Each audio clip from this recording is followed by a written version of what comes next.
Hey everybody, it's Mike Foerster again.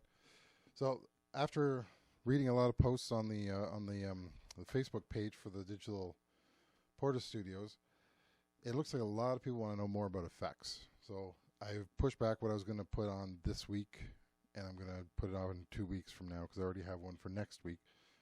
And starting off, so what I'm going to do is I'm going to go through 3 different ways to do effects. So first is internal. So I have track 1 set onto the, so I have it, I already recorded on track 1 a bass line. So here's the bass line, just it's clean, nice. So there you go, just a easy bass line. Now on track 1, I want to put on there, I want to play effects through it since it's already been recorded. Now in the case of, I'll do that in a second. So go over to, I'm on track 1, so make sure I'm cursored over the insert effects. There, I've now turned on the effects. Now if I go into effects, this appears to only work if you're doing it through the guitar side of things. So I can't do it through the sends. I haven't figured out how that is, why that is yet. I'm not going to worry about it too much. So I have the effect on, I have a flanger on right now. So we'll just give it some depth, give it a rate. And now if I go and I start it up again and I play, you'll hear flanger now on it because I have it on the play position.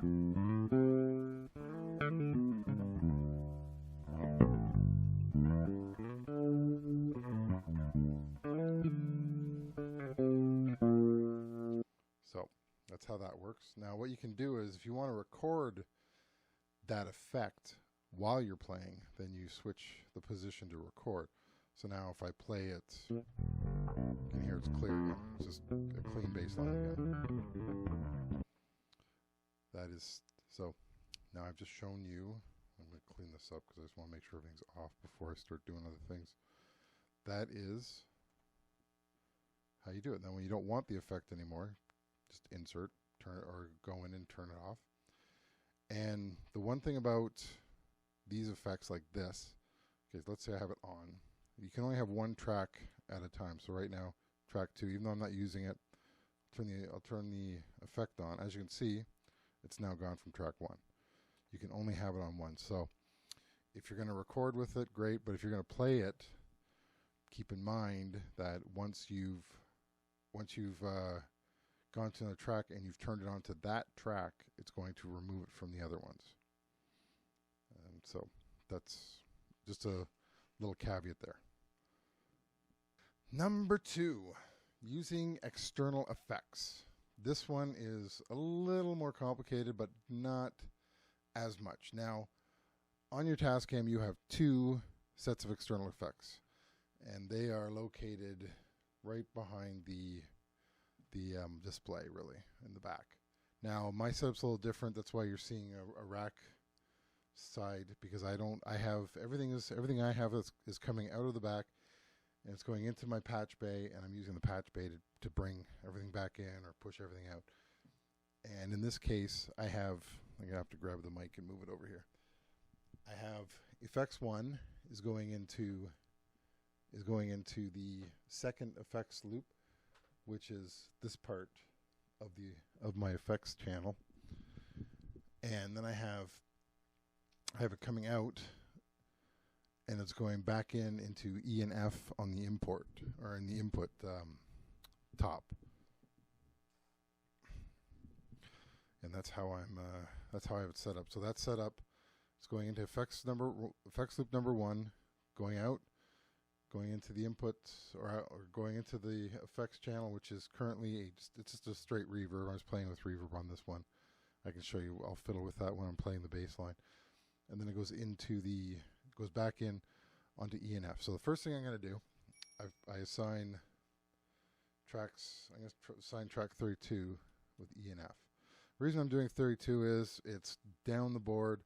When I do my recordings, I generally have any effect systems or any effects that I'm using independently. I like doing it independently. Like I do a dry takes, and then I'll add effects afterwards, because I just find that way I don't make, if I don't like what I did, I can go back and do it again. So we're going to use track 3132. It's assigned to E and F because that is a stereo system. Go to the mixer, go over to track 3132. Now, one thing you got to remember when you're doing this, make sure that your sends, everything is off. You don't want to inadvertently resend through, because then you're looping, you're going to cause feedback. Now, another thing you're going to notice is that on my masters tracks, 1 and 2, I have them already set to 127. The reason for that is because I might as well just have them set max. On the sends, I'm setting them where I want them to be, and that way I just it's just easier for me to do it that way. Like that way, the masters are always set to 127. I don't have to do anything about it, and then I just go through and I just put the effects where I want them. All right. Now we go to track 1. On track 1, we want to use effect number 1. First thing we do, go over, and we either do pre or post. Now, if I do pre, it will take whatever signal comes in from either the input, if I'm recording, or the playback. So whatever's coming in from either of those, that is what it'll give you.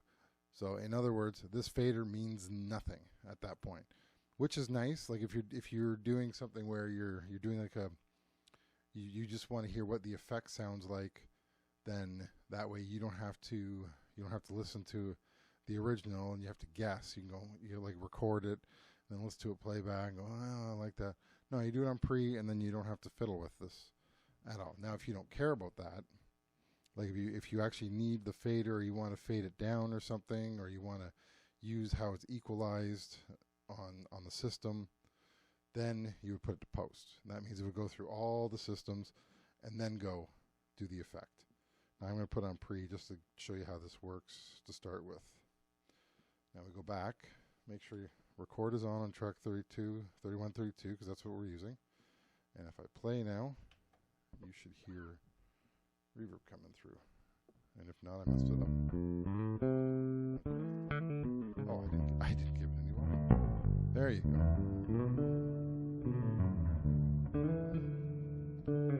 Now I can pull back. And now it's just track 1 doesn't matter, it's just giving me all the effect.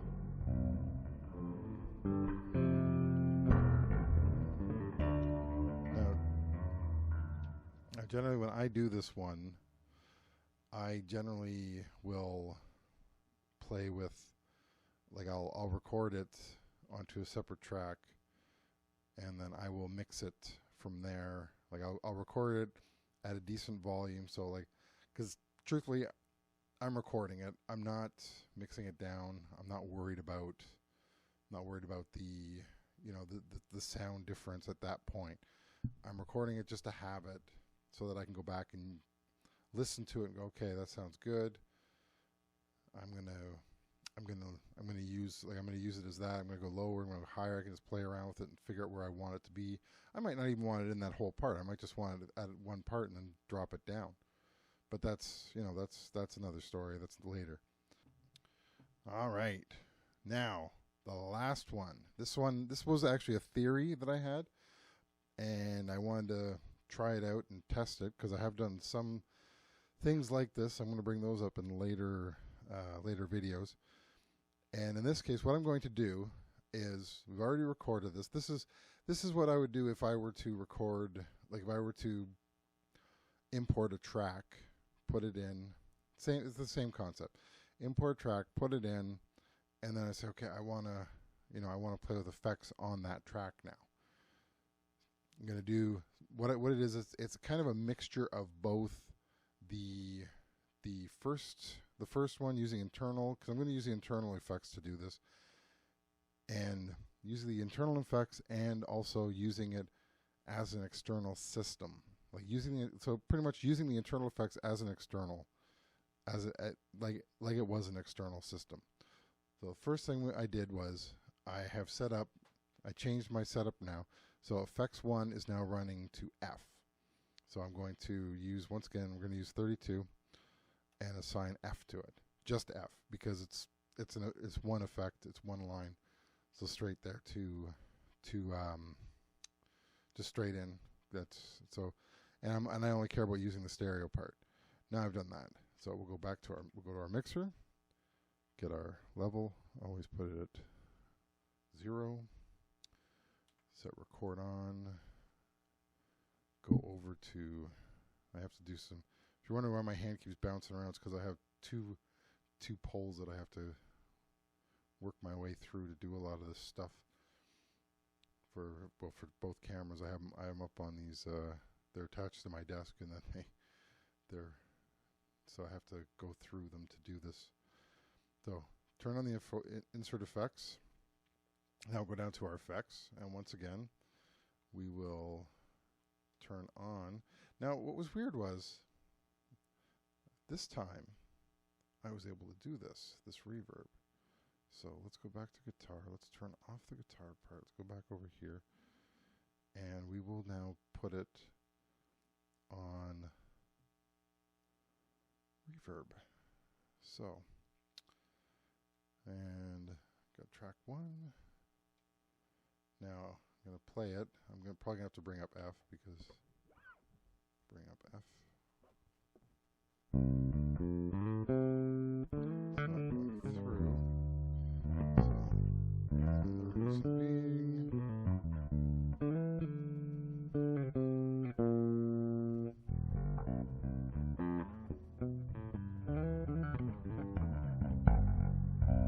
there you go.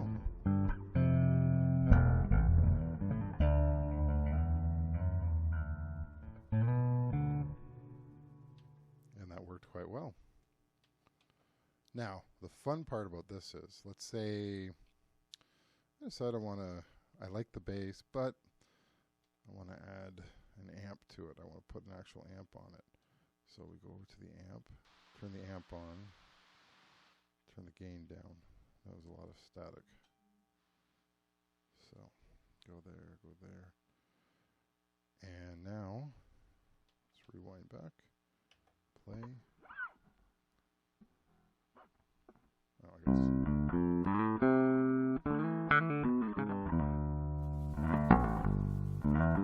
So now I'm using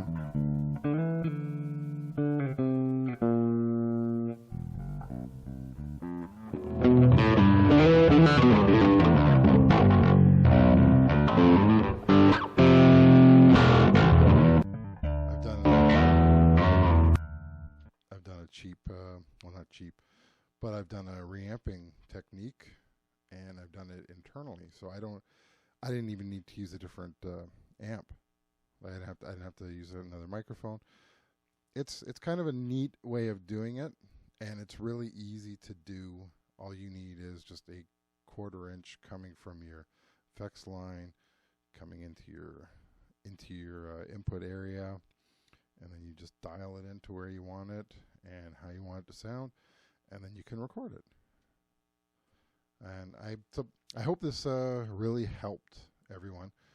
I've actually, on my website, I'm going to actually, on my website, the MPFproject.com, I have actually put a, in it as a WordPress document, again, as a blog post, I have put how to do it, like what I've done and how to do it.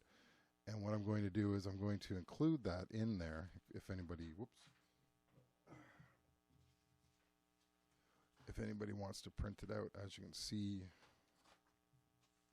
that will be up with this video at the same time. So there you go. And I'll put a link in the bottom of the bottom in the description for the website. And I'd like to thank everyone again. I'm really enjoying this, and I really like helping everybody out. So if you have any questions about any of this, please just ask, and I'll try to make a video, or if I can just answer on the fly, I will answer on the fly. And yeah, please like or subscribe. I'd like to thank all the subscribers. I think I'm up to 14. I might be more now. I don't know. I'll have to look. I'm making this on Friday, and kind of because it's bad weather out. So I really appreciate it, and I will, once again, every Monday at 8 a.m., Eastern Standard Time. I have a video ready to go.